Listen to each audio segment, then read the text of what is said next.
திருச்சிற்றம்பலம். ஸ்ரீ பரஞ்சோதி முனிவர் அருளிய திருவிளையாடல் புராணம் பாகம் 23 பாண்டி திருநாட்டுப் படலம் பகுதி 5. தாமிரபரணி நதியின் செழிப்பினால் உழவர்கள் நன்றாக உழவு தொழில் செய்து வருவதை ஸ்ரீ பரஞ்சோதி முனிவர் விளக்குகின்றார். தாமிரபரணி நதிக்கு ஏராளமான திருநாமங்கள் உண்டு.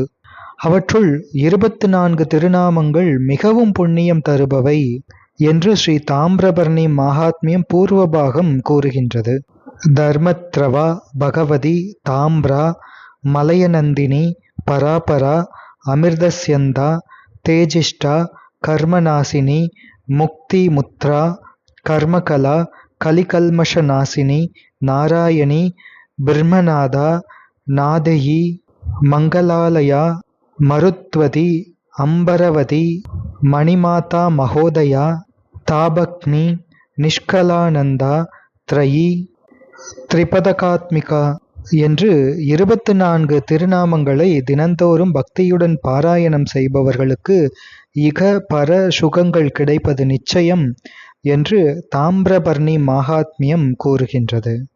பாண்டிய நாட்டின் உழவர்கள் அகன்று இருக்கின்ற நிலங்களினுடைய வேறுபாடு, நிலங்களின் இயல்பு, அந்த நிலங்களில் பயிர் செய்யும் காலம் இவற்றையெல்லாம் நன்றாக தெரிந்து வைத்து கொண்டு அவைகளுக்கு ஏற்றவாறு விவசாய முயற்சிகளை செய்வார்கள். அதனால் பசுமையாகிய பயிர்களெல்லாம் விளைந்தன. இது எவ்வாறு என்றால், காமசாஸ்திரம் கூறுகின்ற 4 வகைப்பட்ட பெண்கள் பத்மினி, சித்தினி, சங்கினி, அத்தினி என்று 4 வகை பண்புகள், இந்த 4 வகைப்பட்ட பெண்களினுடைய தன்மைகளையும் பருவத்தையும் உணர்ந்து சேருகின்ற புருஷருக்கு இன்பம் எவ்வாறு விளையுமோ அதே போன்று உழவர்கள் நிலத்தின் தன்மை, நிலத்தின் வேறுபாடுகள், அதில் பயிர் செய்யும் பருவம் இவற்றையெல்லாம் உணர்ந்து முயற்சி செய்யவே அங்கே பயிர்கள் நல்ல போகமாக விளைகின்றன. வளைவான பிறை வடிவில் செய்யப்பட்ட அரிவாள்களை உழவர்கள் கையில் எடுத்துக்கொண்டு வயலிலே இருக்கின்ற தாமரைகளையும் நீலோத்பல மலர்களையும் களைந்து எரிந்துவிட்டு வயலிலே விளைந்திருக்கின்ற செந்நெல்லின் விளைச்சல் அவற்றை வெவ்வேறாக அறுவடை செய்து அவற்றின் தரத்திற்கு ஏற்றபடி தனித்தனியாக பிரித்து அழகிய களத்தில் பொன் மலைகள் போன்று வரிசை வரிசையாக நெல்லை குவித்தார்கள் உழவர்கள்.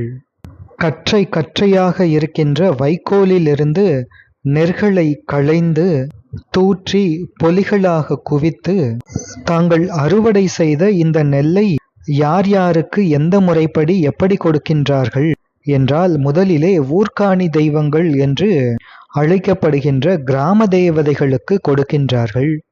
பின்னர் யாருமில்லாத ஆதரவற்றவர்களுக்கு கொடுக்கின்றார்கள். அதன் பின்னர் தாங்கள் அறுவடை செய்த நெல்லின் அளவை நன்றாக அளந்து அதில் 6இல் ஒரு பகுதியை அரசருக்கு வரிப்பொருளாக கொடுக்கின்றார்கள். அதன் பின்னர் தென்னாடு உற்றவர்கள், தென்புலத்தவர்கள் என்று சொல்லப்படுகின்ற பிதிர் தேவதைகளுக்கு கொடுக்கின்றார்கள். பிதிரர்கள் என்பவர்கள் படைப்பு காலத்தில் பிரம்மனால் படைக்கப்பட்ட ஒரு வகை கடவுள் ஜாதியினர். அவர்கள் இருப்பது தென் திசை. எனவே அவர்களை தென்புலத்தார் என்றும் தென்னாடுற்றவர் என்றும் கூறுவது வழக்கம். அப்படிப்பட்ட பிதிர் தேவதைகளுக்கு கொடுத்துவிட்டு பின்னர் தங்கள் சுற்றத்தவர்களுக்கு கொடுக்கின்றார்கள். பின்னர் தெய்வங்களுக்கு கொடுக்கின்றார்கள். அதன் பின்னர் விருந்தினர்களுக்கு கொடுத்து பின்னர் தாங்களும் உண்கின்றார்கள் இந்த உழவர்கள். தென்புலத்தார் தெய்வம், விருந்து, ஒக்கல், தான் என்றாங்கு ஐம்புலத்தார் ஓம்பல் தலை என்று திருவள்ளுவ தேவநாயனார் திருக்குறளிலே அருளியிருக்கின்றார். அதன்படி தென்புலத்தவர்களுக்கும் தெய்வங்களுக்கும் விருந்தினர்களுக்கும் சுற்றத்தவர்களுக்கும் கொடுக்க வேண்டியது இல்வாழ்வார் கிரகத ஆசிரமத்தை கடைபிடிப்பவர்களினுடைய கடமை. இந்த 4வருக்கும் அளித்துவிட்டு தாமும் உண்ண வேண்டும். ஏனென்றால் தாம் நன்றாக உயிரோடு இருந்தால்தான் இந்த மற்றைய 4வருக்கும் அறம் செய்ய இயலும். எனவே தாங்களும் உண்பார்கள். பாண்டிய நாட்டு உழவர்கள் நெற்கதிர்களை மட்டும் அறுவடை செய்வதில்லை, அதை மட்டும் விவசாயம் செய்வதில்லை.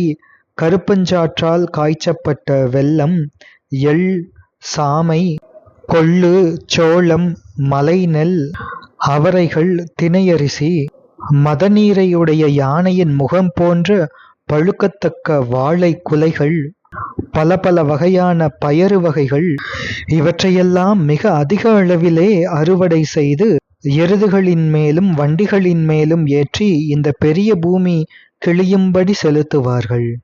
இந்த பாண்டிய நாட்டின் மக்கள் இன்னும் என்ன தர்மங்கள் செய்கின்றார்கள் என்றால், சிவன் அடியார்கள், துறவிகள் இவர்கள் தமக்குரிய ஒழுக்க நெறியிலிருந்து வழுவாது நடக்கச் செய்ய வேண்டும். அவ்வாறு சிவன் அடியார்களும் துறவிகளும் அவர்களினுடைய தர்மத்தில் இடையூறுபடாமல் நடப்பதற்காக அவர்களுக்கு இடையூறுகளாகிய பசி, நோய், குளிர் முதலியன அவர்களை துன்புறுத்தி வருத்தாமல் இருக்கும்படி இவர்களுக்கெல்லாம் உணவும் மருந்தும் உறையுளும் கொடுக்கின்றனர். இருவகை பற்றுக்களையும் துறந்துவிட்டு அவற்றின் நிலையாமையையும் நோக்கி முற்றும் துறந்தவர்களும் சிவநேசத்தை உடைய அடியார்களுமாகிய இவர்களினுடைய பசிக்கு நல்ல உணவு. இவர்கள் முற்றும் துறந்த ஞானிகள் என்றாலும் பிராரப்தம் என்பது அவர்கள் உடல் இருக்கும் வரை வந்து சேரும். உடல் ஊழாய் கழியும். எனவே பிராரப்த வினைவசத்தால் வரும் நோய்களுக்கு அதனால் வரும் துன்பத்தை தீர்க்கும் ஔஷதமாகிய மருந்தும், பனி முதலியவற்றால் வரும் உடல் நடுக்கத்திற்கு வஸ்திரமும், அவர்கள் வசிப்பதற்கு இடமும், இன்னும் வேண்டுகின்ற பொருட்களையெல்லாம் பாண்டிய நாட்டில் உள்ளவர்கள் இவர்களுக்கு கொடுத்து அவரவர்கள் தர்மத்தில் வழுவாது நடக்கும்படி செய்கின்றார்கள். அத்துறவிகளும் அடியார்களும் தமக்குரிய நிலைகளிலிருந்து வழுவாது ஒழுகிச் செய்யும் தர்மச் செயல்களுக்கு வரும் இடையூறுகளை அழித்து அரிய மோட்ச வீட்டில் செலுத்த வல்லவர்கள் பாண்டிய நாட்டின் மக்கள். மேலும் இந்த பாண்டிய நாட்டின் மக்கள் என்ன செய்வார்கள் என்றால், நாள்தோறும் சிவபெருமானுடைய அடியார்கள் வழியில் எதிர்பட்டால் அச்சிவனடியார்கள் மேல் தமது புத்திரர்கள் மேல் தாம் வைத்த உண்மையான அன்பை போன்று அன்பு பொழிவார்கள்.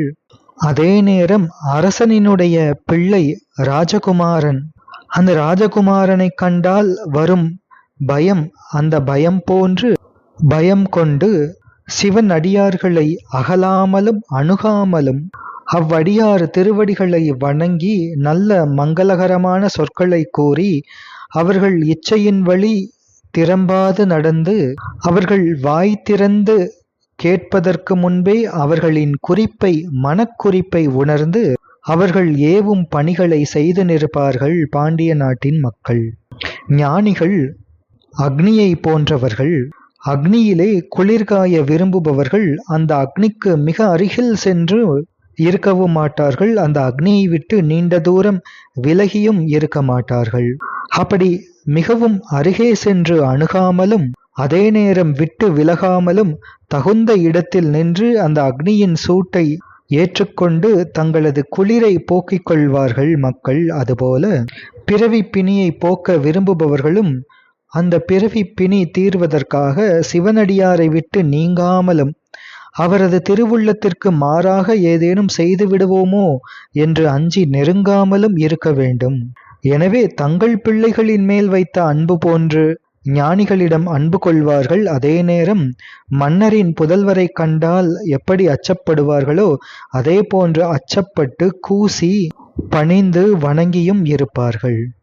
சிவபெருமான் அடியவர்களை போகவிடாமல் தடுத்து தேன் பொருந்திய கனியையும் தேனொடு கலந்த பாலையும் நறுமணம் கமழும் புத்துருக்கு நெய்யின் பெருக்கால் நிறைத்த பருப்போடு கலந்த அரிசியால் சமைத்தோங்கிய அன்னத்தையும் அவர்களுக்கு நிறைய ஊட்டி திரு அமுது ஊட்டி அவர்கள் திருவமுது அருந்திய பின் அவர்களுக்கு வேண்டிய பொருட்களையும் ஏற்றுக்கொள்ளுங்கள் என்று சமர்ப்பிப்பார்கள்.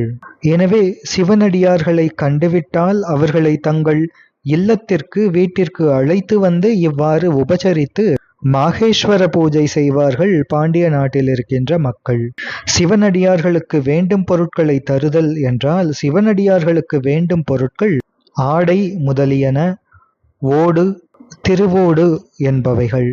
இப்படி வெகு சிறப்பினை உடைய பாண்டிய நாடு ஒரு கன்னிப்பெண் போன்றது இந்த பாண்டிய நாடு. எனவே இச்சிறப்பினை உடைய பெரிய பாண்டி நாடாகிய கன்னிப்பெண் ஆனவள் தன்னிடம் இருக்கின்ற ஊர்களே உறுப்புகளாக தனக்கு ஆபரணமாக திருக்கோயில், திருமடம், தண்ணீர் பந்தல் போன்ற தர்மசாலைகள், தர்மச்சத்திரம், அன்னதான கூடம் என்று பாண்டிய நாடு என்ற இந்த கன்னிப்பெண் இவைகளையே தனக்கு உறுப்புகளாக ஆபரணங்களாக கொண்டிருப்பவள். எனவே பாண்டிய நாடு முழுவதும் இவ்வாறு திருக்கோயில்களும் திருமடங்களும் தர்மச்சத்திரங்களும் தண்ணீர் பந்தல்களும் அன்னச்சத்திரங்களும் எங்கெங்கும் நிறைந்திருக்கின்றன. இனி திணை மயக்கத்தை ஸ்ரீ பரஞ்சோதி முனிவர் பாடி அருளுகின்றார். அதனைத் தொடர்ந்து சிந்திப்போம். திருச்சிற்றம்பலம்.